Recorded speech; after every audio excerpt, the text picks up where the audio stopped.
Hello everyone, this is Colleen Lemma, Starseed Astrologer and Spiritual Messenger from SacredSoulEmpowerment.com.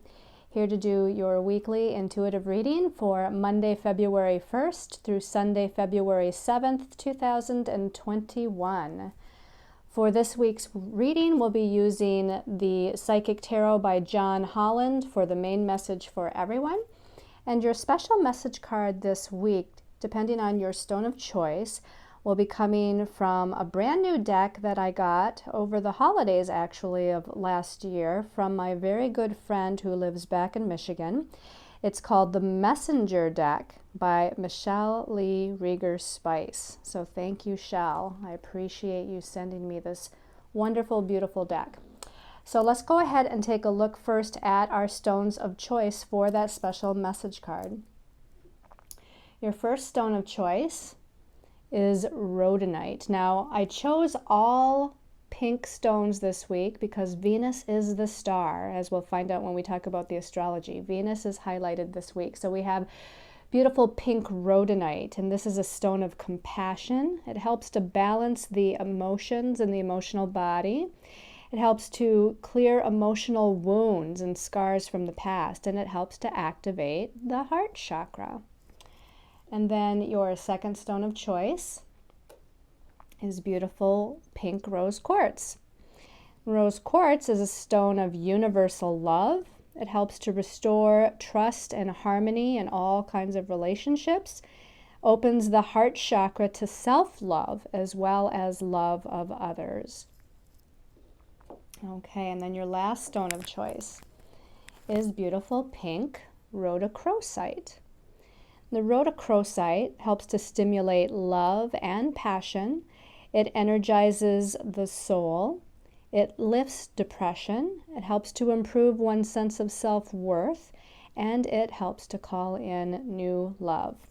So again, your stones of choice for this week are the rhodonite, the rose quartz, and the rhodochrosite. Might be kind of hard to pick just one, and I know several of you just like to listen to all of the special messages, which is just fine. But if one resonates to you above all the others, then look at that one first as a main message. Okay, so let's talk about the astrology for this week. Not quite as much going on as there has been in weeks past since the beginning of this new year of 2021. And I just have to say that it's almost hard to believe that we're already now into the second month, the month of February. It just seems like that first month of January just whizzed right by, at least for me. But in this new month, which of course you'll want to make sure to go to my YouTube channel and watch the monthly intuitive reading for the whole month of February to get the whole overview of the energy of February and all of the astrological transits of significance, along with a message for the month from our angels and guides. But to start out this week on Monday, the 1st of February, we have the Sun in Aquarius, and it is in a challenging square aspect to Mars, the warrior, in Taurus. So with that Aquarius energy where the Sun is, that's considered a fixed sign. Aquarius is fixed, meaning that the energy is stubborn, it's not easily movable, it has a certain idea about things, especially because that's an air sign, so we're talking about the ideas and the perceptions, and it doesn't like to bend from those or deviate from those. Now, Mars is also in a fixed sign.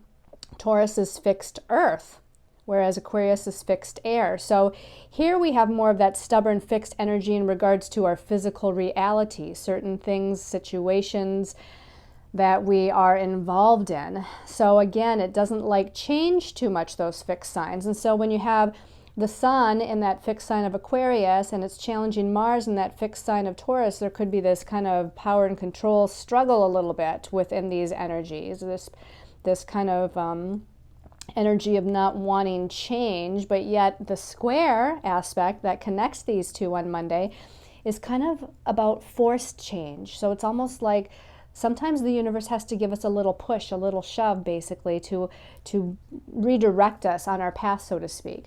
So what could the Sun square Mars be about? Well, I feel like this might be a little bit of a frustrating energy, physically, on a mental level as well. There might be some frustrations here, But we have to look at the positive, where Mars is that warrior nature, the planet of energy and action. It gives us that forward momentum, that push that we're talking about to go somewhere, do something, make some sort of a change. And so I feel like here, Aquarius energy is very independent, very independent, very self-sufficient, likes to beat to the beat of their own drum. This might just push us, that Mars energy might just push us into doing just that, push us into our sense of independence, push us into this freedom energy which Aquarius rules.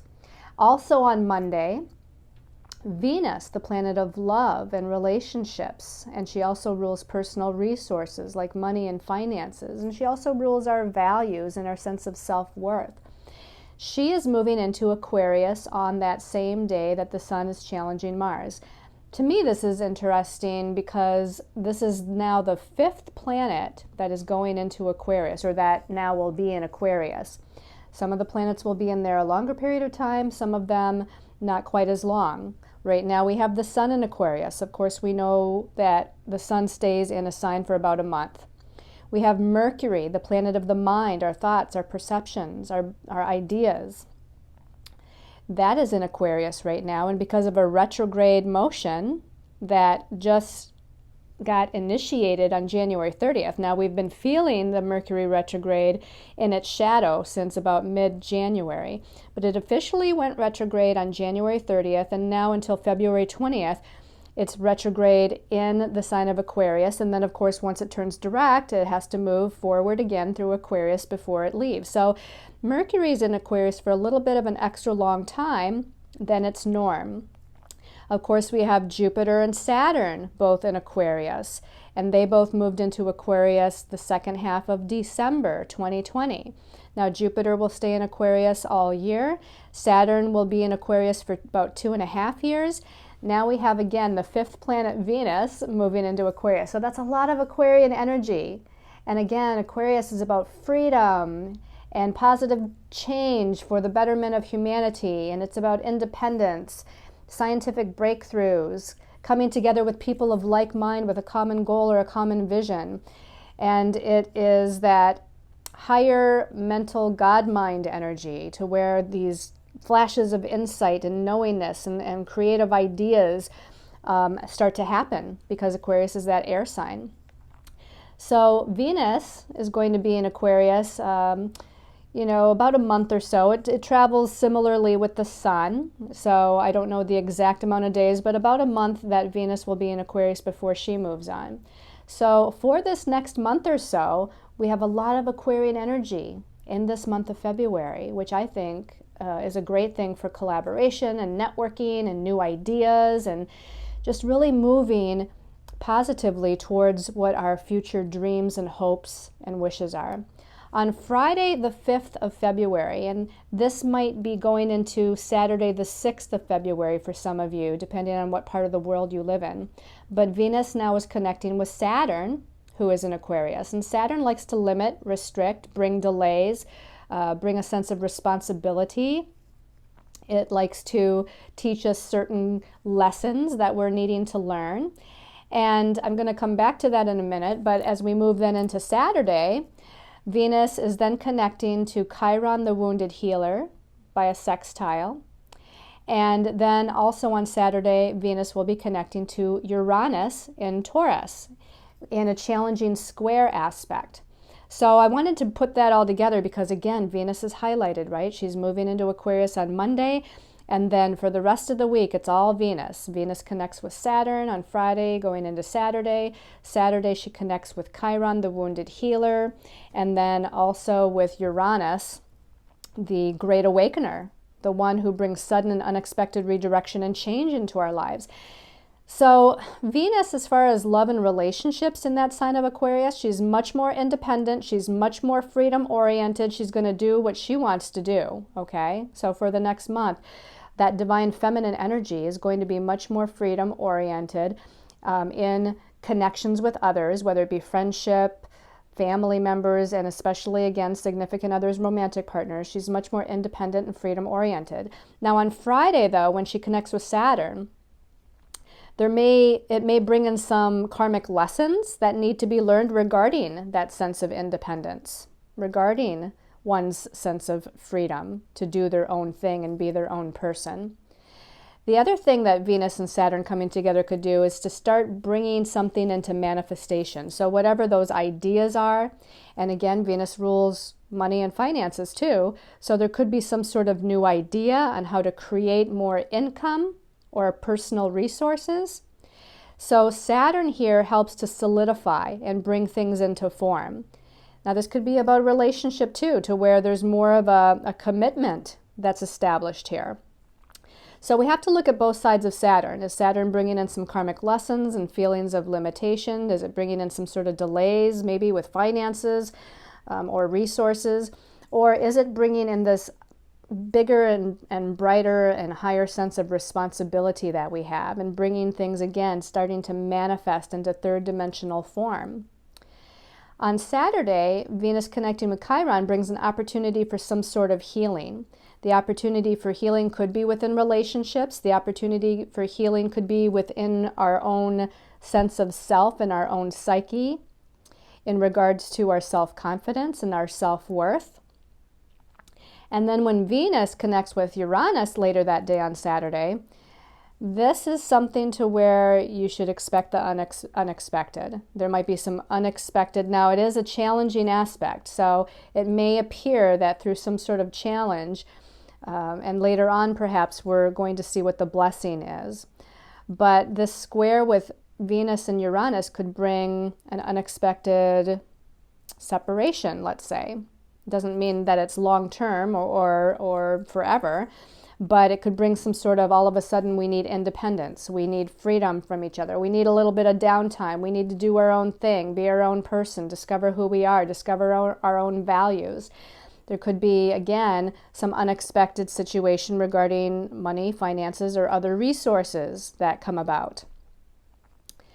Now, the interesting thing here, and this makes it even stronger, is that Venus normally rules the sign of Taurus, which is where Uranus is, and Uranus is the ruler of Aquarius, where Venus is. So because Venus is in Aquarius, which is Uranus's sign, and Uranus is in Taurus, which is Venus's sign, this is called mutual reception. These two planets are in mutual reception, meaning they're in each other's naturally ruling sign. This makes this connection between the two of them even stronger and more intense. Now, this can be, again, a great thing. It could be that we're breaking free of something. You know, again, Venus in Aquarius is all about independence and freedom, the divine feminine, about freedom and independence and being her own person, doing her own thing. So maybe she's breaking free from some sort of limiting circumstance or situation in her life as she connects with that Uranus energy. And whatever that is, whatever that possibly is, I feel like it starts building up the day before, or even a couple of days before, as Venus is approaching that connection to Saturn. Because as Venus approaches Saturn, she might start to feel held back or limited in some way. And then boom, by Saturday, she wants to break free of whatever that is. Now, this could be about just someone's belief systems and perceptions that they're breaking free of as well. Remember that Taurus energy deals with our sense of self-worth and our own values. Are we valuing ourselves? So there might be some sort of a belief system regarding ourselves, or about money and finances, or about our own sense of freedom and uniqueness and individuality. And perhaps that perception or belief system is faulty in some way, or needs healing, or needs to be redirected and realigned to fit and match who we are now. So we might be just breaking free from an old energy paradigm. Okay, so let's take a look at the messages from our angels and guides to see what they have to say for the week. So the first card is the heart chakra. Okay, not surprising. Heart chakra, Venus rules, remember, love, right? Venus rules love and what we value. So here we have an opening and a balancing of the heart chakra. Now, with Venus in Aquarius, I would say this is like a higher heart chakra energy. You know, Venus in that Aquarius energy is very humanitarian, right? Again, groups of like-minded people coming together for a common goal to better humanity, to help the collective, to help the world or the earth. So here, to me, we're opening up to a higher kind of love, a higher kind of universal love, but needing to operate from our heart chakra, needing to operate from what true love, in a humanitarian sense, is all about. So we also have that symbol for the heart chakra in there, and look at how it, it looks like the Star of David, right? This is an upward pointing triangle intersected with a downward pointing triangle. So there's a nice balance there, as above, so below. As it is in the heavens, or as it is in the higher realms of reality, which is that unconditional love, unconditional compassion, unconditional support of one another, non-judgment. As it is above, so it is below. So we can bring it down into manifestation, which again can be that Venus connecting with Saturn too. The greatness of anchoring in universal love energy onto the planet. So let's go ahead and take a look at the next card here as we move through the week. And we have the Three of Spiritual. The Three of Spiritual, and it says partnerships and alliances. Partnerships and alliances. And that's exactly what we've been talking about here. People coming together, where two or more people come together. This is the number 3, so maybe it's 3 or more people coming together of like mind, with similar belief systems, with similar goals and similar values. As we come together, we can benefit one another, we can help one another, we can support one another, assist one another. Through these partnerships and alliances, through these collaborations, we can help one another raise the vibration on the planet and raise the vibration of ourselves and our immediate surroundings even, to move forward in a better direction. Now we have, I guess, I don't know, I'm going to call it a flag for lack of what to say. It's like a banner here. We have a blue banner, a light blue banner, and we have a purple or lavender colored banner. So to me, this is highlighting throat chakra, ear chakras, maybe third eye chakra, and crown chakra. So it's all the higher chakras here. And that's what Aquarius is too. Aquarius, again, the ruler of the God mind, the higher mind. It's activating those higher chakras, of speaking our truth with the throat chakra, of hearing the guidance from spirit, the ear chakras, from seeing the vision, which is the clairvoyance of the third eye chakra, and of knowing what it is that we're supposed to know, to channel through the crown chakra, what we need to express to the world. It's that higher wisdom and knowledge of the crown chakra. So again, through our collaborations, we're bringing forth this higher energy, this higher information, this higher guidance, this higher universal love. Okay, so that's great. And the 3-2 is about expansion, creative self-expression and expansion. Expand into your creative efforts within a group. Expand your sense of expression through speaking, teaching, writing. That would be the number 3 energy there. Okay. And then the last card for the week is the 8 of Spiritual. So we have 2 spiritual cards here. The 8 of Spiritual. So this is accelerated motion. And isn't it interesting that she's looking up at the stars, she's looking up at the heavens. Aquarius, which is all that energy that we have going on right now in Aquarius. Aquarius rules astrology, and it rules the higher God mind, or the universal mind. And here she is looking up at the heavens, looking up at the stars, gaining some sort of wisdom from this bright, shining starlight here. She's remembering that she is from the stars. She's reawakening the truth of who she is. She's empowering herself, because this is the number 8, and the number 8 is about empowerment. So if there's any disempowering energies or situations in her life, it's now time to accelerate that motion into one of empowerment. And again, reconnection with the truth of who she is. Looking at that higher perception, the higher vision, right? She's looking up, she's looking higher, and she's looking out into the stars in the universe, that higher vision and knowledge. And then hopefully bringing it back down to third dimensional earth plane and grounding it here in reality. The number 8 being about empowerment, is also about our life path, our destiny path, and our career path. And it's about money and finances. So it's about the grounded third dimensional aspects of career and money. But that higher aspect of the 8 is about being our own sense of inner authority, being a leader, and being empowered. So that's, I think, where we're going for at least this first week of February. So let's take a look at your special message, depending on your stone of choice. Okay, so again, this is the messenger deck. We got some beautiful different artwork here on the back of these cards. Let me just close my eyes here. Close my eyes and tune in for a minute. So for those of you that chose the rhodonite, special message for rhodonite people. The one on the bottom is calling my attention here. Actually, 2 of them are. I guess I'm going to pull both of them. Okay. It says, I give and receive love. I give and receive love. Remember that heart chakra? You're giving out the love through the heart chakra. You're receiving love through the heart chakra. It needs to be balanced. If you're a giver and it's out of balance from being able to accept gifts or love or compliments from other people, you need to balance that.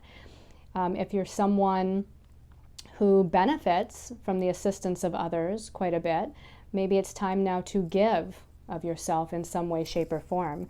And your second message, I explore my knowing more intimately. I explore my knowing more intimately. Look at this card again. She's looking up to the stars, the heavens, and she, in a sense, on an inner level, is exploring her truth. She's exploring what her inner truth is, and I feel like that's what this message is as well. And actually, the more you give and receive love, the more you open up that heart chakra, the more in tune you will be to your higher soul self to explore and know yourself more intimately. That's about self-love too, the heart chakra, right? Self-love. So that's a set of wonderful messages there for the rhodonite people. Okay, for those of you that chose the rose quartz people, okay, so it's going to be a theme of 2 because both of those felt like they were I am love. Wow, got a lot of love stuff going on here, right? I am love. So it's hard to say any more about that, right? It says, given understanding of the totality of creation in the corner. This is the first time I'm using this deck. I didn't even realize we had messages in the corner here. I'll have to go back and read the other ones here in a moment for you. But I am love, given understanding of the totality of creation. They don't all say the same thing, do they? No? They say different things.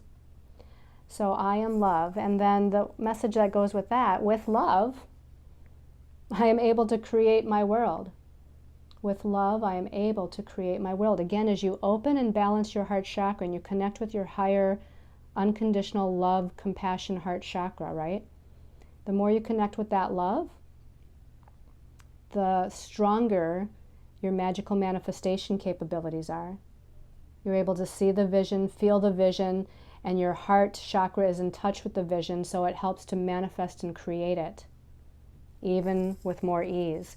Now the message in the corner of this one says, understanding our part in creating the world. So I am love. With love, I am able to create my world. Okay. So let's go back just for a second. We have to read the corner message because I did not realize there was one. So the first card here was I give and receive love, and it says, given understanding of the totality of creation, I explore my knowing more intimately. It says, defining order out of chaos. Defining order out of chaos. Okay. And then for the people that chose the rhodochrosite, yes, we're going to pull 2 cards. Rhodochrosite people. This one I feel, no, not that one. Okay, just put it back in. Rhodochrosite people. Special message for rhodochrosite. Okay, this one definitely. And this one's popping up. Okay. So let's look at these. Whoops, sorry about that. Just knocked the camera. It says, even when I see love taken with no return, I can still give love. Even when I see love taken with no return, I can still give love. So, you know, this is obviously to give without the thought of receiving, right? And the message in the corner says, give an understanding of the totality of creation. Even when I see love taken with no return, I can still give love. So this is truly about giving love unconditionally, right? Giving love unconditionally. When I bump the table, I got cards all strewn across the floor now here. Let's take a look at the next message and how it goes with it. Even in the inauthentic, I see my authenticity. So even when I see love taken with no return, I can still give love. Even in the inauthentic, I see my authenticity. So this could be very well, you know, having those feelings when you're giving love, when you're giving support, when you're giving guidance, when you're helping someone, when you're smiling at someone, when you're saying hello and they don't say hello back. All of those things, there might be an immediate reaction of frustration, of maybe even anger, or maybe depression, like, you know, that no one is noticing you or that no one is responding to you. So we have to realize that those other people in our lives may very well and most likely are going through their own stuff. They're going through their own inner world lessons, personal world lessons, and that it doesn't have anything to do with you. But if you can still give that love unconditionally, give that support, that smile, that assistance unconditionally, that you can, you know, then open your heart even more, balance and open in that heart so that you are able to receive maybe from other places, maybe from other situations. You're able to receive from the universe perhaps what those other people or situations aren't necessarily reflecting or giving back to you. And even in the midst of inauthentic, even in the inauthentic, I see my authenticity. It says in the corner, internal peace without the ability to express it. Internal peace without the ability to express it. So even in the inauthentic, you know, even in those people that are inauthentic, or even when you have time periods when you're feeling inauthentic because of your frustration or depression or anger or whatever it might be. And again, maybe it's, you know, set off or reflected to you from other people or situations. But you can still see, you can still open up to your own authenticity by recognizing certain emotions and feelings and reactions.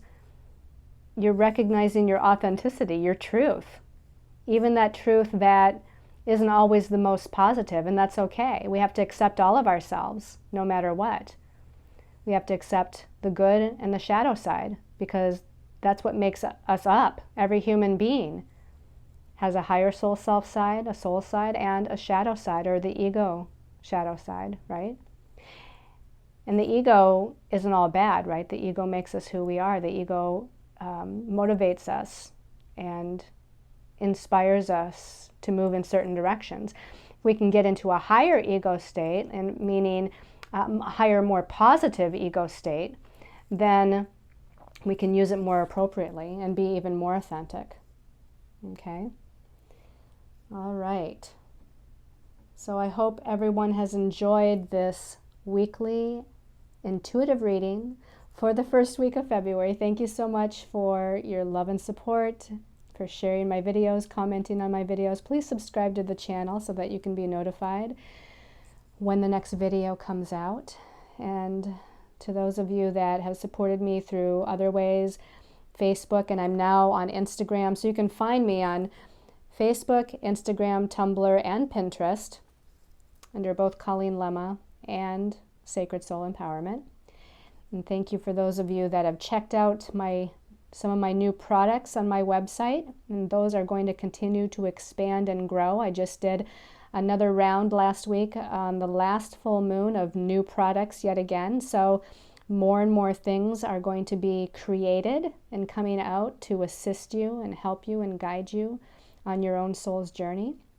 So thank you all for your patience and support with that. So sending you, until we meet again next week, sending you lots of love and light and many, many angel blessings.